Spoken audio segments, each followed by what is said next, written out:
Welcome back, everyone, and what a week in the days of our Montecito lives. Well, Harry may have thought it was a huge success last week, but the chips are starting to fall. There is now a change.org position to get him out of Invictus. He did not raise the $25 million that he needed to. Now, meanwhile, he also went and kind of almost exactly copied William in the old podcast arena with a podcaster who is kind of bear-like, hairy, and resembles the Kelces. Eesh, this poor kid. Meanwhile, Meghan is trying to re-enter the kitchen as much as nobody wants her to.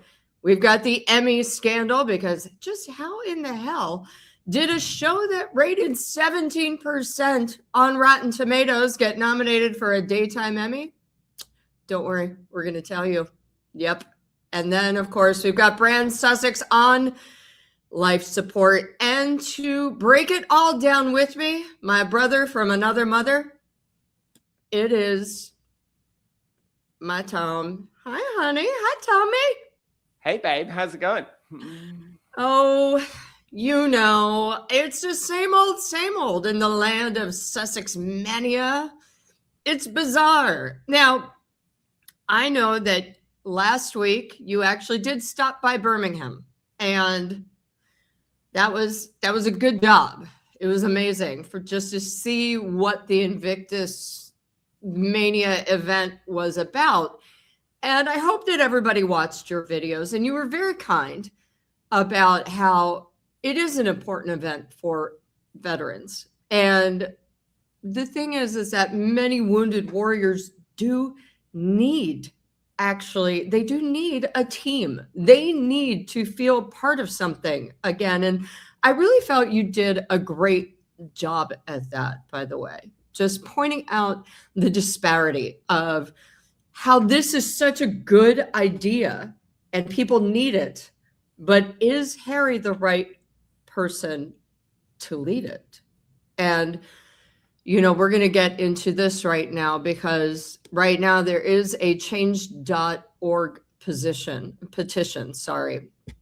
up. And the woman who started it said, Prince Harry, a private citizen with no official representation of any country, is leveraging his position with Invictus Games to gain access to government entities, media, and military facilities.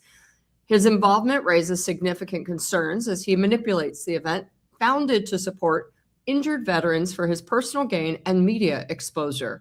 This is not only unethical, but potentially harmful to the integral mission of the Games. The Games were established with the noble intention of using the power of sport to inspire positive physical and mental recovery for injured veterans. However, Prince Harry's presence has shifted focus from the heroic and inspiring stories of the competitors to a media circus centered around his persona. Such a shift undermines the essence of the Games and the authentic stories of valor and recovery that deserve the spotlight. It's crucial to note that the athletes competing in the Invictus Games have overcome immense challenges and deserve to be respected and honored without becoming mere backdrops to someone else's narrative. They are not media props. They are real heroes whose privacy and dignity should be zealously protected. The involvement of individuals like Prince Harry could potentially endanger the values and mission these games represent. We're asking Invictus Games Foundation to take a strong stand by removing Prince Harry from any formal role within the event. This decision will reaffirm their commitment to the athletes and ensure that the focus remains on their incredible achievements rather than on personalities unrelated to the mission of the Games. Join us in urging the Invictus Games Foundation to uphold the integrity of this vital event, ensuring that it truly remains a celebration of resilience and dedication. Sign this petition to protect the dignity and the spotlight of the competitors who rightfully deserve it. The woman goes on to say, as a result of me starting and sharing this petition, I've been blacklisted by YouTube. I also have no more comments posted on the Daily Mail. I do not and did not post this petition for any other reason than to show up for the veterans, sick children, military barracks, families of terrorist victims, and government officials. Real life to this degree should never be abused for the sole purpose of a sole person's ego. Please show up for Invictus. Don't let these veterans become unknown collateral damage in this global circus. Wow, Tom, what say you? Well, I think it's an accurate representation of what critics think. I think at the same time, I think that it's kind of like, as I say, I was there last week and there were loads of media there. And the reason they were there was to get a photo of Prince Harry. I mean, you know, that's the reality. I think they're stuck with Harry for this cycle. I think that I think it's very unlikely that he'll be removed or stand down before the games in 2027.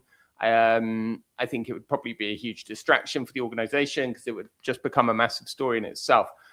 But I've said before, and I reiterate, that I think it's very hard to imagine this situation continuing into 2029, isn't it? Another 2 years, you know, and I think, you know, that petition, I mean, listen, there's some purple prose going on, but, you know, it's how a lot of people feel. And the trouble is that, as Sophie Chandauka said, you know, in that interview with Tom Bauer, Harry is not the unalloyed positive brand that he once was. And I know you said in your intro that we're going to talk about the podcast later, which was an Invictus event. And I think that when we talk about that, it'll show very clearly this point as well, that it's having Harry as your patron is now a more complicated proposition than it was when he was a cheeky chappy member of the royal family. Yeah, you're absolutely right. And do you think it would be allowed? Do you think Harry would allow anyone to boot him off of Invictus? Because he sees that as part of his id, his entire identity. And he also, as you pointed out with Sophie Chandauka, refuses to believe that he and Meghan together are bad news for any fundraising abilities. But the problem is he didn't raise the 25 million that he needed last week.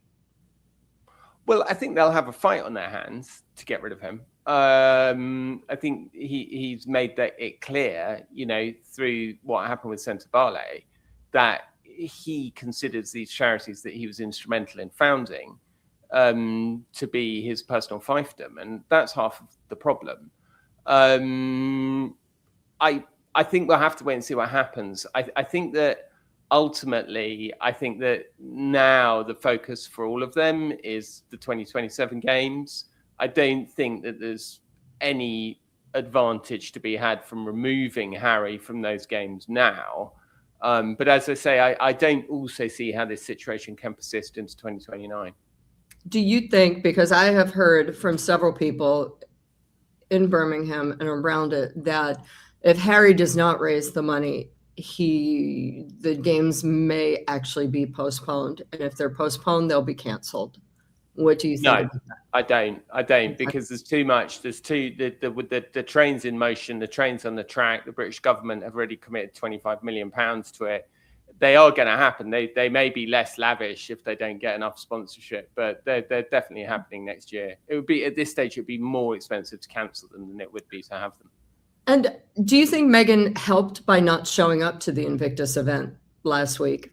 Because a lot of times people are saying, oh, you know, she was supposed to show up, and people are worried that she was kind of hijacking it for her own image as well. Do you think she helped by not showing up? And what do you think about her not visibly supporting her husband during his rough week?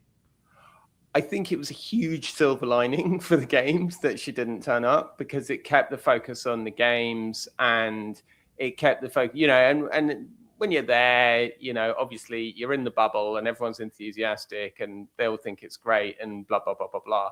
I think if Meghan had showed up, I think that all these criticisms that come with the games, which is, are they using the games to sort of clothe themselves in the pretensions of charity to enhance their own reputations? I think if Meghan had showed up, I think those allegations would have been doubled and tripled.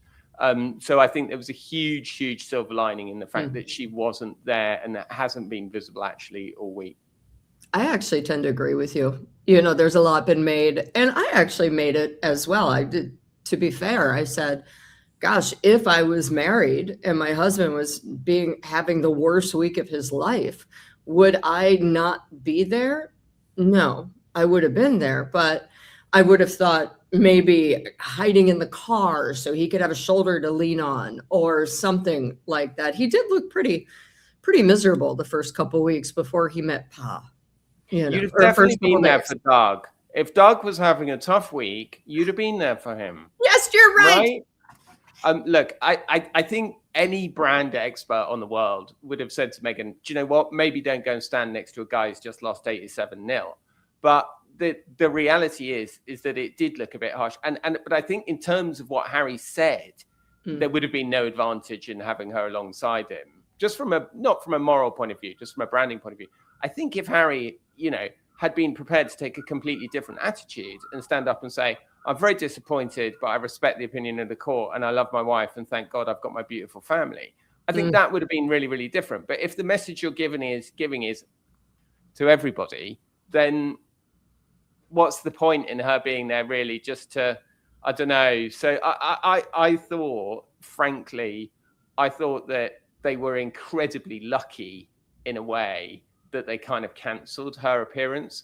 I don't think either of them come out of the last week, wreathed in glory. I don't think they handled it at all well. I think it was incredibly chaotic. It alienated the press in the same way that it did when they gave all this misinformation about the birth of the children and said that she was in labor when actually they'd had the baby, and everybody felt, annoyed and angry, and people literally nearly lost their jobs, because they were in the wrong place at the wrong time. And as a royal correspondent, you're supposed to know what's going on. There were echoes of that kind of just like that visceral loathing of the media that becomes so intense that it's kind of like they can't see the wood from the trees, and it just becomes completely self-sabotaging. I mean, that's the thing about really the whole trip. It was all sitting there on the table for them. All they had to do was smile and be sweet and turn up and go, thank you so much, and we're sorry we didn't win the case, and God bless Baroness Lawrence.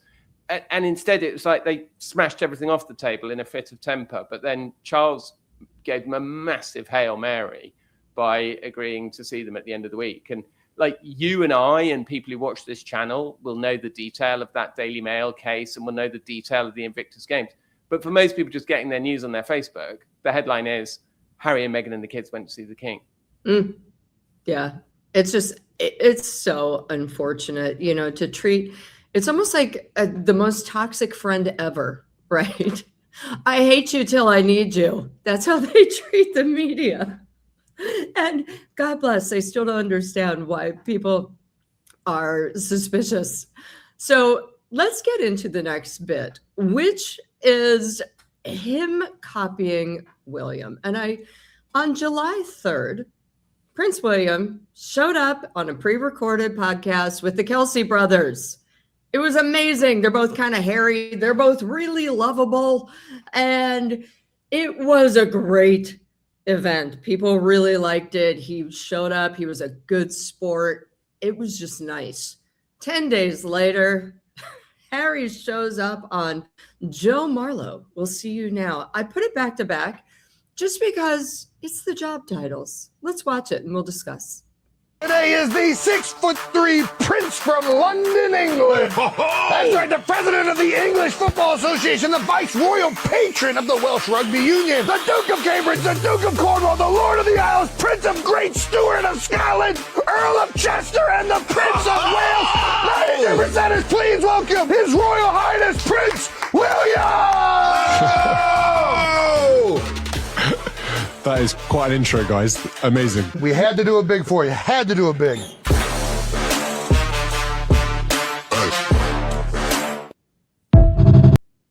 All right, now we've got this one. 10 days later. British Army veteran, Prince of England, Duke.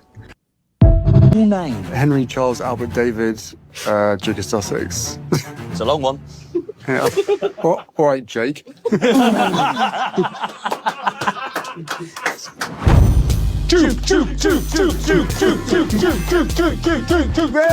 Wow, what the? I need your thoughts on that because for me, one was happy, full of life, high energy. Prince William was so happy to be there and really liked the Kelce brothers. And Harry just seemed, what's the word? Uncomfortable. Not to mention when asked what his roles were, he was like, I'm father and all this stuff. And that's great. But it did remind me of the Queen saying, in effect, Harry's left all this behind to become a nanny for Archie. Yeah, I mean, look, I think that it was a disaster. I think it was a branding disaster. I think it was a reputational disaster, Harry's appearance. Why? Well, I did a show with it afterwards where we took, and my producer Ben got all the clips, that's it, all the scatological humor, all the stupid jokes about soiling yourself while driving a car on the motorway, about their mate who'd, relieved themselves in a shower and hadn't cleared it up. And it was so puerile and gross and pathetic. And do you know what? It made Harry look like somebody who was trying to say, oh, look at me, aren't I naughty? And everybody's like, the only person you're embarrassing, mate, is yourself. It's like me where, and my kids actually, thank God, don't do this anymore. But when they're kind of 6 or 7 or 8, they do this kind of stuff. Like you'll be somewhere public and they'll shout "bum" or something and think that they're being absolutely hilarious. And one of the things that you have to teach children is that it's not embarrassing for other people. It's embarrassing for them. And that fundamentally, I think, was what most people felt who managed to get through the whole podcast. I mean, it's very interesting how few watch hours it actually had. So you can see a lot of people have clicked on to start watching it and then have just gone, this is pathetic. It is absolutely pathetic. And it captures very neatly, because it was to promote Invictus, right? So it captures very neatly the problems that come with this patron. Yeah, no, you're absolutely right. It was an absolute painful watch. And I did exactly what you just said. I started to watch and then I clicked off because I don't know. I had to go pluck my leg hairs. I decided that was more important, as you do. But it's just such a diabolical difference between William and Harry's appearance. And, we should say at least that week was Harry's week. This week seems to be Meghan's week. The announcement of her kitchen pivot. It's the master chef in Australia, which frankly is not getting a lot of people really excited about it. A lot of people are like, we won't watch. No way. Oh my gosh, what was it? For someone who criticized the royal family and stepped away from their duties, they somehow have no problem using the titles and calling their kids prince and princess. And this goes along with the Times of London saying she's reportedly working on a cookbook, which I don't know. I find it a little odd because the majority of her show is really just repositioning things, taking pretzels out of store-bought bags and putting them into other plastic bags, or arranging fruit or vegetables. And she did have that one pot spaghetti that I think, maybe during a nuclear winter and that's all I could do, I would do. But what about you, Tom? What do you think about her cooking prowess? Well, I thought it was, the funniest moment in the whole show was when she just went, oh, I hate baking. I mean, it was almost as funny as when she said, I hate honey. I mean, that was another classic moment, wasn't it? And it's like, okay, somebody really doesn't like you in the edit suite, because if the people who were editing it liked you, they'd have taken out that thing where you made yourself look unbelievably stupid. So that was my general thoughts. But I actually was much more interested to hear from you. How did she manage to get, because you obviously, as all of your fans know, me and Paula worked together years ago at Page 6, and Paula was always doing all the showbiz stuff. how did she manage to get, what is a date? Is like an Emmy like a rubbish thing, like the Hollywood the Golden Globes, or is it a real thing? Or like, how did she get nominated for it? I don't understand. She just said it was a daytime show and there's no one else in that category, or what happened? I don't, how could they debase themselves to allow themselves I'm glad you asked. Tell us all.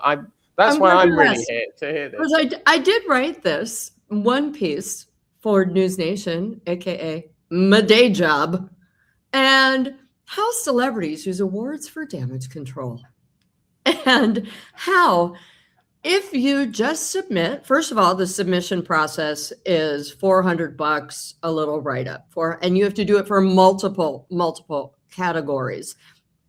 And to be fair, the show was beautifully shot. However, you're not incorrect, because just so we're clear, this were her numbers. You can't really see, but the first season, and I use that term very loosely, the first half of With Love, Meghan got a 27% on Rotten Tomatoes. Anything like that would have immediately been shit canned. Excuse my language. The second one got even lower, 17%. And the holiday celebration, 14%. So yeah, you are right to wonder why and how did this has happened. But the thing is, Netflix is very, very powerful. And they have a lot of marketing dollars. And it's all about marketing and finding the Emmy voters and saying, come on, come on. Now, if she wins, that is a scandal.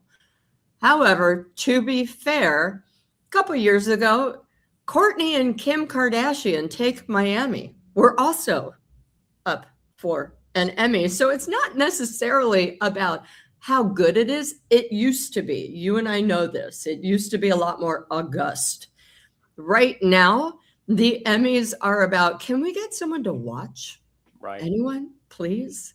Because the numbers do every year. Now, while the daytime Emmys are not always video broadcast, they are noted, they're out there, and they are a lot easier to win, if you will, because you've got talk shows like Sherry's been canceled. Like you've got random shows out there that are all nominated. So it ain't hard to nominate. It ain't hard to be nominated.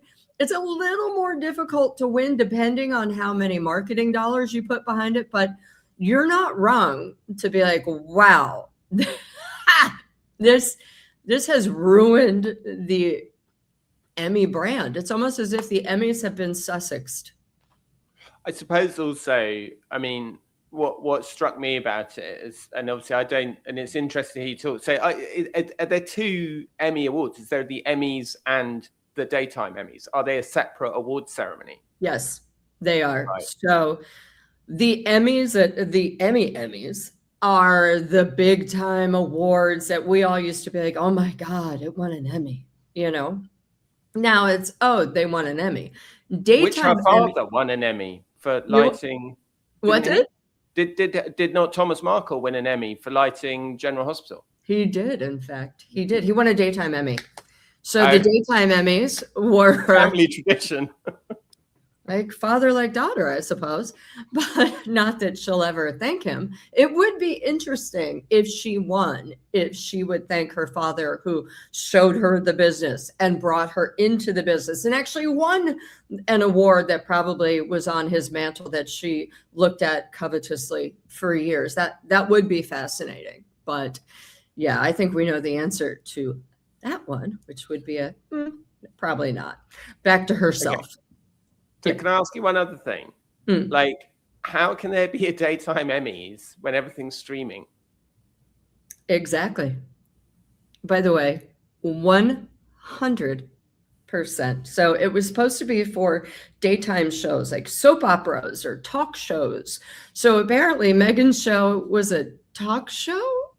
It's very bizarre. It is very bizarre. It's like the light, fluffy stuff they want into the daytime category, although they still have comedy in the regular Emmys, which I would have done this for comedy because, frankly, a little bit of Gummy and a little bit of With Love, Meghan, it's amazing.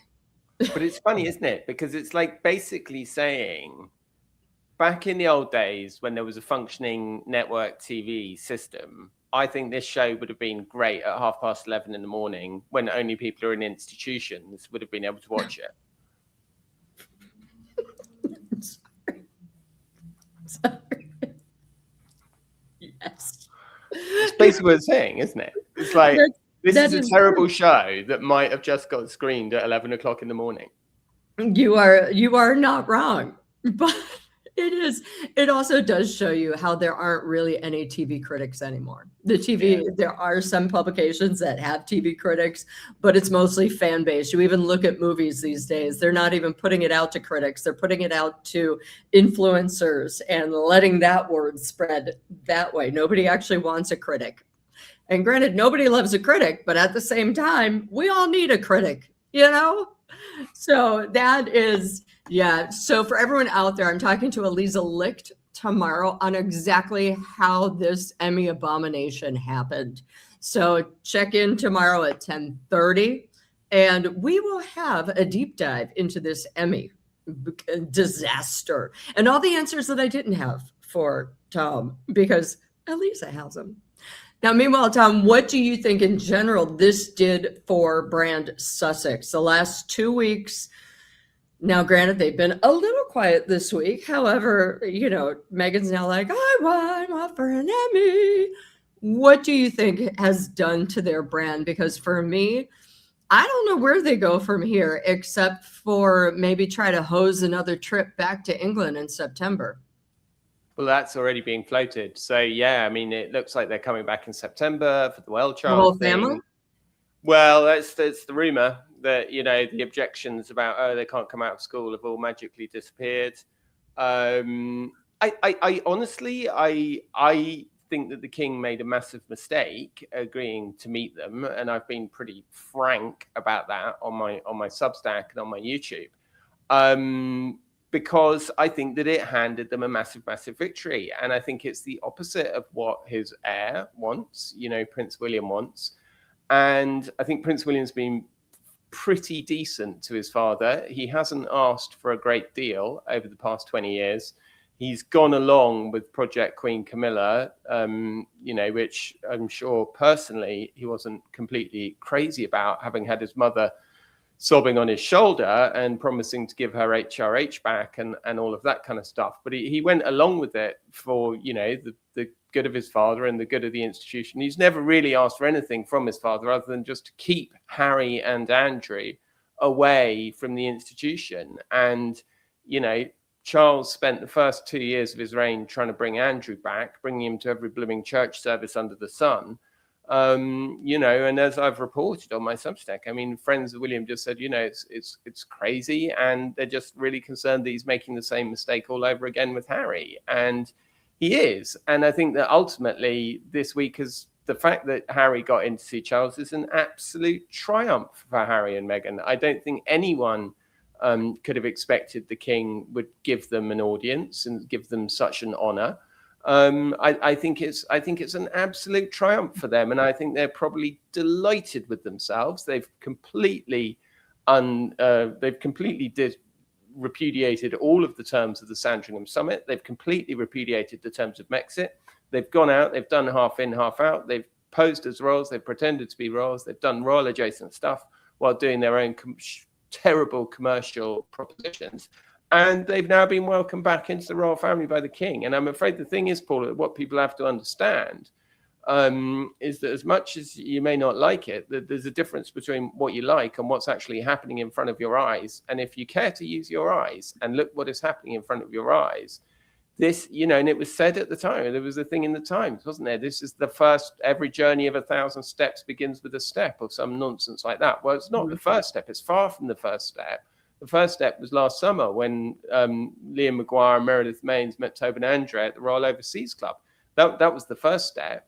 This is we are many steps along the path now to Harry's return to the United Kingdom as a part-time working royal. And that's what Charles wants, make no mistake. And that's where Wow. If he has his way, that's where this is going to end up. Because remember, if Harry can become a part-time working royal, it unlocks everything. It unlocks the security thing. It unlocks the housing thing in the UK. Like, Harry could not make it any clearer about how desperate he is to renew his relationship with the United Kingdom. He's done nothing in the United States, basically, since Trump was elected. He's basically done absolutely nothing. He has no engagement in the United States. He has no charities in the United States.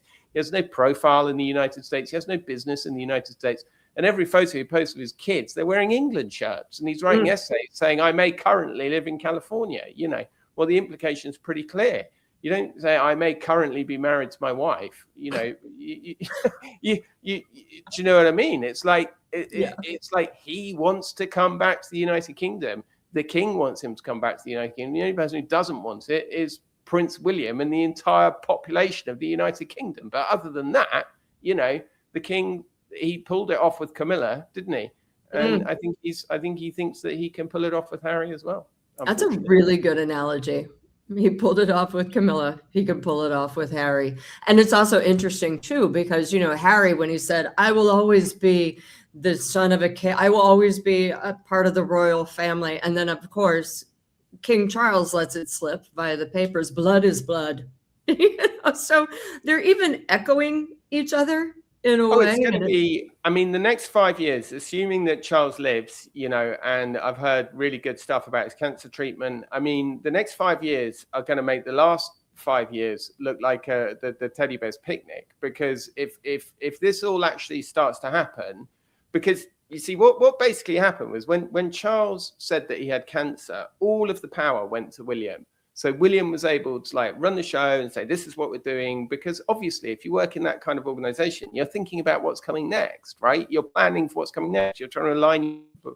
And now we've got this situation, which is unprecedented since the madness of King George, frankly, when King George recovered from madness that was thought to be terminal and had to pull the power back from his son, which led to all these feuds in the kind of Georgian era. Of course, brilliantly satirized in the show Blackadder, that famous British comedy show, which is George the Regent and George's father. And that is what we are in now. This has only happened once before, where a king who had been basically written off suddenly recovers and goes, do you know what? I'm still the king. This is still my family. And this is the way I've been saved by God. And this is the way I want to do it. And so if Charles is able to push this along, it's going to be absolutely mad. I mean, it's going to be crazy. Yeah, you're not kidding. And it also depends, though, on what was said in that meeting. You know, some people are saying, well, maybe he told Harry get in line or all this other stuff. But I agree with you. I think it's fascinating. We are definitely. I'm going to demur with you slightly, because actually it doesn't matter what was said, because the royal family deal in symbols, right? Yes. They've always dealt in symbols. It's a system of iconography. That's why they go out on the balcony and wave at everybody. That's why they walk to church. Now, the fact that the image has not been released yet, or has not been released or does not exist, is unusual, and obviously it's led to a lot of speculation that the meeting didn't happen, that the meeting was fake, all these kinds of things, which frankly I discredit, because I don't see why the king would expose himself to leave himself hostage to Harry and Meghan by agreeing to fake a meeting, if you see what I mean. So I discount those, but I understand where they're coming from. And they're coming from the fact that the royal family usually communicates in these very, very visual and obvious symbols. And it does seem odd that if the message is, I am reconciling with my son and his wife and their children, it seems very odd that there is not a picture of it. And I wonder whether the picture might appear on Charles's desk in the Christmas address. Ooh.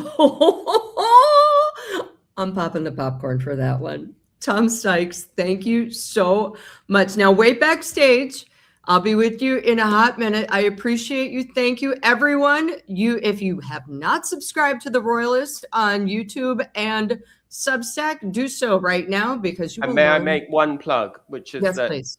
we're actually going live on the Royalist channel. We're going live at 5 p.m. Eastern, and we've got Marcus Johnson, who's this great, fantastic lawyer who's been on before that I know some of you will love, and he's coming on to talk about this incredible story in the Times where all these former Lord Chancellors have said that Harry's statement in response to the judgment is really outrageous, and that furthermore it puts just the judges at risk of radical activity. Exactly the thing, of course, that Harry did. And is that today? Yeah, it was out today in the Times. Yeah. Right. You'll be talking to Marcus live today. Yeah, I'm doing in about like whatever 4 and a half hours. Perfect. So everyone, because this is recorded, go find The Royalist on YouTube and watch that interview, because by the way, the Times is also the same newspaper that called for Harry to be released as Counselor of State and basically to get his titles rescinded. So there we go. It's Charles against the world at this point. Tom, and I thought we were going live, Paula, and I could have been swearing all this time. My God. I love you. All right, Tommy. Bye. I'll see you in a minute. All right, you guys. Thank you again so much. As promised, a palate cleanser. That's right. It's going to be the Dirt Bird. Now, little backstory to this. Doug is a glutton. We know this from his roles, but he doesn't just want one of something. What are you doing? He wants them all. What are you doing? You big goose. Ooh. Ooh. Oh, what is this? That's a treat ball. Yeah, you better get that. That kid, he just wants it all. Can you blame him? All right, you guys, thank you again. Like, subscribe, hit the hype. And just know I really, really appreciate you. Thank you. And I'll see you tomorrow with Eliza Licht as we break down Meghan and her bizarro Emmy nom. All right, take care. Thanks again.